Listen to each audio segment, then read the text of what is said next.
guys, are you ready for day 2 in Porto today?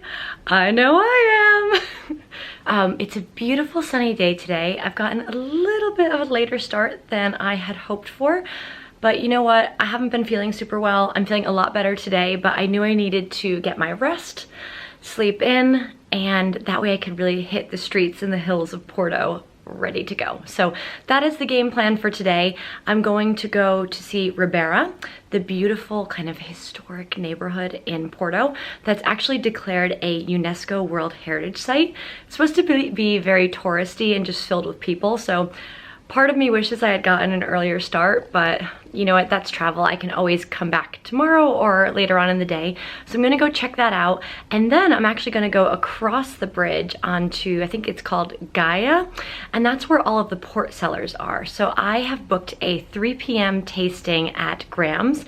So compared to a lot of the other port cellars, I guess, well, maybe actually, I don't know if this is true or not because I haven't done enough research, but some of the port cellars you can just walk into. No problem, you just, hey, I'm here, I want to do a tasting. But Graham's, because they actually do an 1.5-hour tour and they talk to you about how port's made, the history of the company, you actually have to pre-book in advance. And I actually didn't really pre-book that far in advance because I called them on Thursday, the day before I left, and said, hey, what tour times do you have open for Saturday or Sunday? And they actually had a 3 p.m. and a 5 p.m. slot open on a Saturday. So I decided that I would do the 3 p.m. slot, which for the 1.5-hour tour, at the end you get to try 3 different types of their port, and the entire cost of it is 15 euros. And you actually don't need to pay in advance. They just took my first name down, Jessica. I was like, you sure you don't need my last name? But yeah, that's all they do. And I figured, well, I'm over there since I'll be done at 5. A lot of the port houses seem to close between 6 and 7 p.m. So it's not like a late night thing that you can do.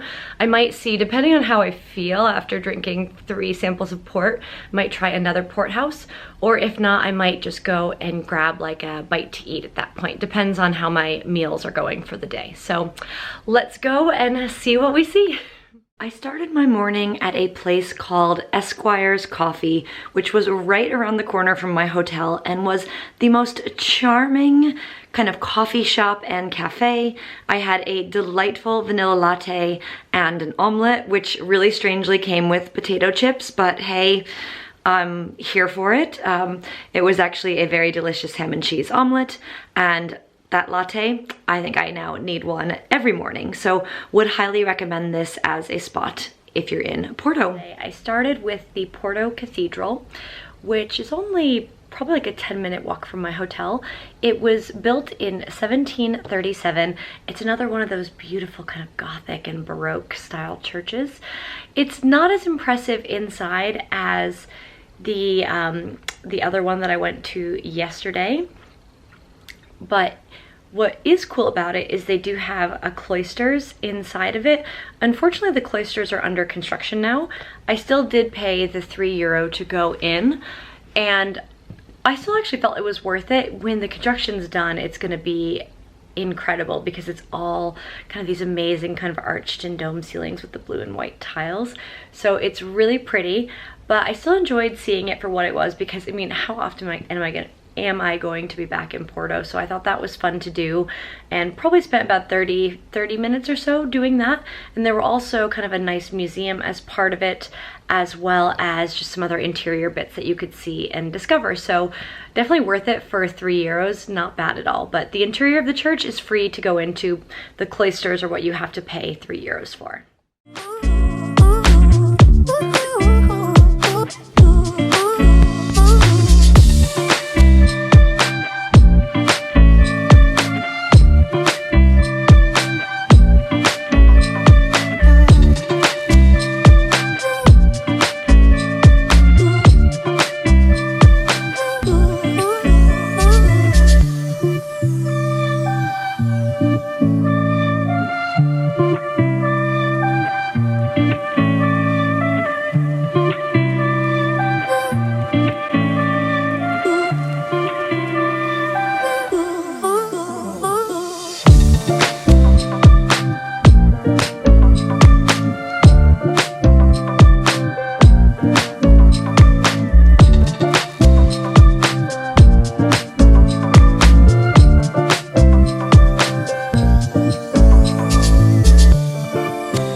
So after the Porto Cathedral, I made my way down to by the Douro River, and I crossed the famous bridge. Hold on, let me get the name. The bridge is called the Dom Luís I Bridge. Bridge 1. But what's really interesting about it is it's constructed by this famous architect who also built, or I guess designed, the Eiffel Tower, Gustave Eiffel. I'm really butchering all the pronunciations this trip. So it's very much deemed to be kind of an architectural wonder.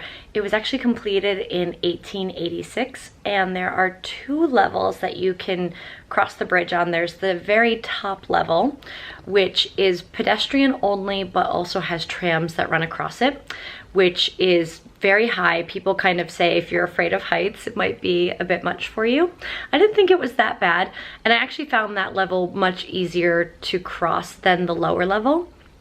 The lower level has cars that can run across it, and the walkway is just the width of a sidewalk, so it's quite narrow, and I found it a bit more crowded and cumbersome to cross on the way back, but it is a faster way to cross.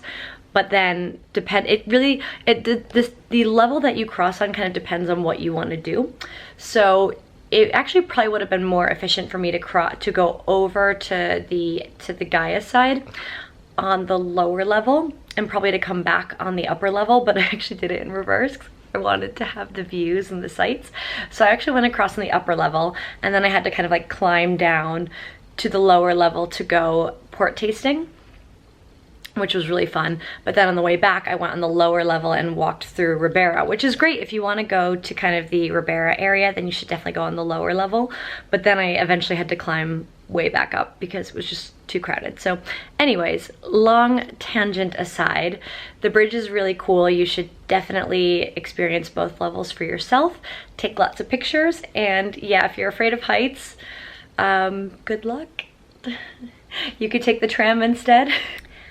After I crossed the bridge over into the Gaia side of the river, I took a long walk along the waterfront because I wanted to walk to Graham's, which is a port kind of brand and port house that is on that side. Basically all of the port houses are on the other side of the river from Porto. So if you want to see and experience any of them, you have to kind of get across that bridge, whether you do it through water taxi, the cable car, Uber, or public transit, or on foot. I just decided I'm gonna try and walk as much as possible on this trip. So Graham's is actually quite far away. I probably would recommend, depending on your level of activity, you probably would make sense probably to Uber your way over there. I found out the hard way that Google Maps actually is really evil, really evil when getting to Graham's, because I just followed their directions and it took me up the craziest, highest hill I think I've ever experienced in my life. Like, I'm pretty athletic, I run a lot, I think I'm in shape, but the struggle was real. I was like dripping sweat by the time I got to my tour at Graham's. So one piece of advice, I'm just gonna look it up right now, but Graham's has a restaurant that I believe is called Vinum, V-I-N-U-M. You will save yourself a world of pain and a lot of steps if you actually put the Google Maps to that restaurant versus the Graham's kind of Graham's kind of port lodge. It's only, you can basically walk along the waterfront for a little bit further, which is completely flat, and then you do have to walk up a little bit of a hill. I mean, everything kind of going up into some of those port places is a hill, but you'll save yourself so much time. So I highly recommend doing that. That's tip number 1. Tip number 2 is definitely go to Graham's. I absolutely loved it. You do have to book in advance, and I think I mentioned earlier in this video, you just have to call them, put your name down for a time. They only took my first name, but there was a couple in front of me as I was waiting to check in, and we only had about 17 people on our tour, so I don't know how many they actually put in for each tour, but 17 seems like a bit of an odd number, so you'd think, well, maybe is it 15, is it 20? But they turned the people down in front of me because they had not pre-booked their tour. So do not just show up there, you will not get in. call ahead, see when you can get in. And it seems like every 15 minutes or every 30 minutes they were doing a tour, because I saw a few others happening while I was there. So, but the tour is great. So the tour starts with a 12-minute video of all about kind of Grahams and the family. It's 14 generation kind of family of port makers. They actually originally hailed from Scotland, but then moved to Porto, and one of the generations actually married into a famous kind of port importer family. Sounds like quite the power couple back in the day.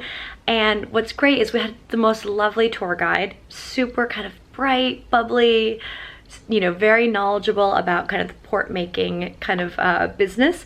And they take you through all of the steps, kind of, you know, Grahams itself, kind of their way that they kind of make port. You get to kind of experience kind of their amazing vineyard in Douro Valley. And then you learn kind of about the port making process itself, the different varieties of grapes that go into it, as well as kind of what makes Grahams a bit unique from other varieties. Then they also kind of take you into kind of the cave and where all of the casks are, and walk you through kind of why they use kind of a specific, I think, French oak, they were saying, and how basically the men or women that are responsible for taking care of those barrels, they still do it in kind of the old way they used to do in the past. And, you know, as kind of times have changed, it's actually becoming a harder and harder profession to get people to do, because it's a very specific kind of artisan craft and you have to do it all by hand. So I thought that was really interesting, and just learning about the aging process and just how many kind of layers, steps, and how meticulous you really have to be to age port appropriately. So then after the tour, which is probably like, I don't know, maybe 45 minutes to an hour, you actually get to go into the tasting area, which is great. And the tour, there's no charge to do the tour itself, but basically when you sign up for the tour, it's pretty much implied that you will also be kind of, when you sign up for the tour and you get there to check in, they ask you what port tasting you want to do. And the port tastings start at 15 euros and go up. So there's like a kind of average room, and then there's like a fancy kind of vintage room. I just did the average tasting. I did the 15 euro kind of cheap one. You know, there were a couple for 20, 25, 35, and I'm such a novice when it comes to port. So I just felt like, let's start with the basics and we'll see how we get on with this trip. You know, if I were ever to come back, maybe I'll try something a bit different. But I really liked it. You know, they explain to you before you start doing the tastings kind of what you're going to be tasting, and just all in all, a really great experience, a beautiful facility. And you know, having walked around that area, there are tons of places you can just walk into. But what I really loved about Grahams is I'm really passionate about kind of getting off the beaten tourist path. And the fact that you have to kind of queue up in lines at some of the port houses and there's just tons and tons and tons of people didn't really appeal to me. So I thought, you know, the heritage of Grahams, plus the fact that it's a little off the beaten path, and you do have to book a specific tour time slot to get in, otherwise you're not allowed in. I think you can book in for the restaurant otherwise, so that could be a good way to go in and try some of their ports if you don't want to do the full tour. The restaurant looked beautiful as well. I definitely would consider going, but I highly recommend it. And it was, despite the really arduous climb up the hill, it was a really fantastic way to spend a day.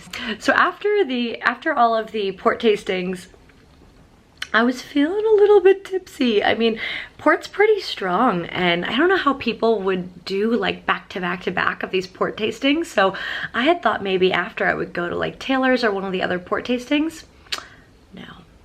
No, I decided to go back and wander down to the waterfront, see if I wanted to find some food. Everything felt a bit touristy, so I ended up going and splurging on like 2 scoops of ice cream because I love ice cream. So I did that and kind of made my way back to the bridge, and ultimately ended up kind of just wandering through Ribera and up back to my hotel. So that's where I am. So as you can see here, Ribera is beautiful. There's no disputing that the buildings are stunning. It's a UNESCO World Heritage Site, and it is absolutely worth seeing, although I found my experience in Ribera to be very overwhelming just because of the sheer volume of people that were there. It was too much to actually really enjoy the beautiful surroundings. So I think after this experience, my best advice would be to go at the earliest that you can get up in the morning and go, with the hopes of escaping the crowds. But take a look at the footage that I captured. And again, remember, this was captured in 2018 before COVID, but this was what my experience was like in Ribera.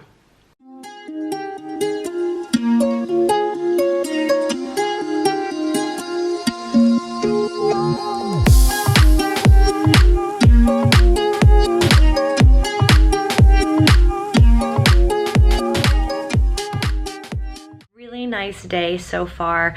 I'm trying to make a game plan right now as to where I will go for dinner, so stay tuned. Last night I went to a really cool kind of authentic place. It was recommended by my physio, actually, who's Portuguese and has come to Porto before. She and her friends have this list they send around to everyone who's going to Porto with recommendations, so yay me for getting access to it. But the food last night was great. I'm gonna intersperse some clips in. I asked the guy what he recommended and his eyes lit up and he goes, oh, you have to try the steak with the cheese sauce. So, and I saw somebody at the table next to me having it. It looked really good. Definitely was a little gluttonous, that's for sure, but really good, and I highly recommend it. And then I was like, I really want dessert. So I asked them what they recommended, and of course my server, my charming server, his eyes lit up again, and he goes, you need to try the lime cake. You must try it. It is amazing. So I did. He was right. It was such a game changer of a dessert. So kind of refreshing, a little tart but sweet, and didn't feel heavy. So I didn't feel like I was like rolling my way out of their home, which is always amazing. So definitely would recommend it. Very kind of authentic, very kind of mostly heavy food, so just be aware. So with that said, that concludes day number 2 in Porto. I hope that you've enjoyed following along with me. I've got 1.5 more days to go, so stay tuned and let's see what we get up to.